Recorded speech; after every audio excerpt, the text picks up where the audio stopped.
नमस्कार. मी ममता सिंधुताई सपकाळ, पद्मश्री डॉक्टर सौ सिंधुताई सपकाळ यांची कन्या. माईंचा प्रवास जाणून घेताना खूप सारे प्रश्न पडतात. त्यातला एक महत्त्वाचा प्रश्न की एक हाफ टाईम मराठी चौथी पास असलेली बाई काय करू शकते.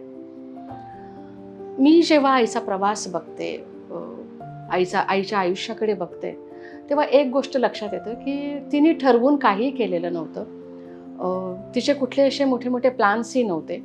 पण जेव्हा मी संस्थांकडे वळते, संस्थेच्या रजिस्ट्रेशन ह्या बाबीकडे वळते, तेव्हा मला आठवते ती 1986 साली रजिस्टर झालेली सगळ्यात पहिली संस्था वनवासी गोपालकृष्ण बहुउद्देशीय मंडळ. आईने ही संस्था का रजिस्टर केली असेल, काय कारण घडलं असेल तेव्हा. तर माझ्या माहितीप्रमाणे माईंना संस्था रजिस्ट्रेशन वगैरे ह्याबद्दल काहीही माहिती नव्हती. त्या त्यांचं काम करत होत्या तेव्हा 1984 सालचा जो तिथली गावं टायगर प्रोजेक्टमधून स्थलांतर होण्याचा जो विषय होता तो तेव्हा सुरू होता. आणि कुठून तरी माईंना हे कळालं किंवा एखाद्या जाणकार व्यक्तीकडनं माईंना हे कळालं की जर कुणी आपल्याला काही मदत केली, आर्थिक स्वरूपामध्ये काही आपल्याला दिलं, तर आपल्याला त्याची पावती द्यावी लागते. मग पावती कुठून द्यायची असते हा पुढचा प्रश्न होता.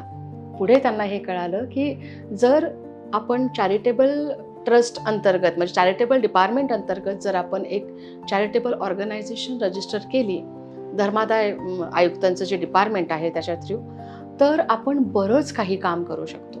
म्हणजे संस्था रजिस्टर केल्यानंतर आपल्याला वेगवेगळे विषय मिळू शकतात. म्हणजे त्या संस्थेच्या अंडर तुम्ही मुलांसाठी काम करू शकता, तुम्ही महिलांसाठी काम करू शकता, तुम्ही कुणाकडूनही मदत घेऊ शकता, तुम्हाला कुठल्याही फील्डमध्ये समाजाच्या अधिकृतरित्या काम करता येऊ शकतं. आणि पहिली संस्था जी माईने रजिस्टर केली ती होती आपली वनवासी गोपालकृष्ण बहुउद्देशीय मंडळ. आणि मी जेव्हा माहिती काढली ह्या सगळ्याची, तेव्हा मला हेही कळालं की ती संस्था रजिस्टर करताना फक्त माई आणि माईंचा सगळ्यात पहिला जो मानसपुत्र आहे म्हणजे आमचा दीपक दादा, हे दोघेच जण तेव्हा होते.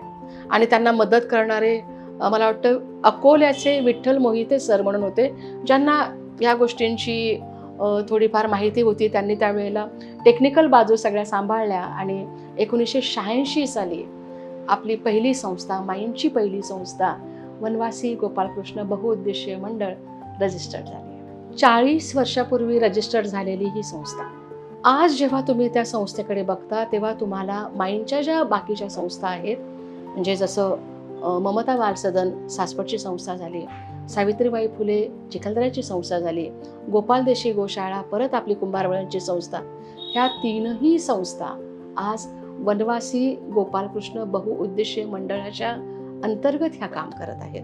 म्हणजे 86 साली माईंना कदाचित ते लक्षातही आलं नसेल किंवा त्यांना ते माहीतही नसेल की अजून 40 वर्षांनी हे जे बीज आपण आज लावतोय, हे जे रोप आपण आज लावतोय, ह्याचा पुढे एवढा मोठा वृक्ष होणार आहे आणि ही संस्था पुढे जाऊन इतकं मोठं काम करणार आहे.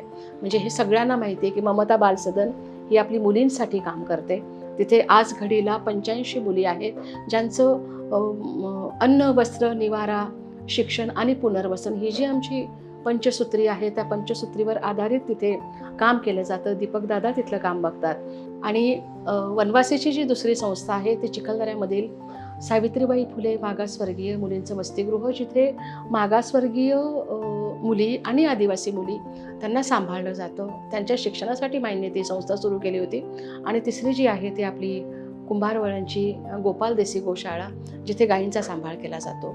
ह्या तीनही संस्थांना बघता मला हा विचार येतो की माईंनी ज्या क्षणी ही संस्था रजिस्टर केली, ज्या क्षणी हे रोप लावलं, तेव्हा माईंना तरी माहिती असेल का की ह्या संस्थेचा विस्तार पुढे जाऊन इतका मोठा होणार आहे. पण एक सांगू, माई इथेच थोडी थांबणार होत्या.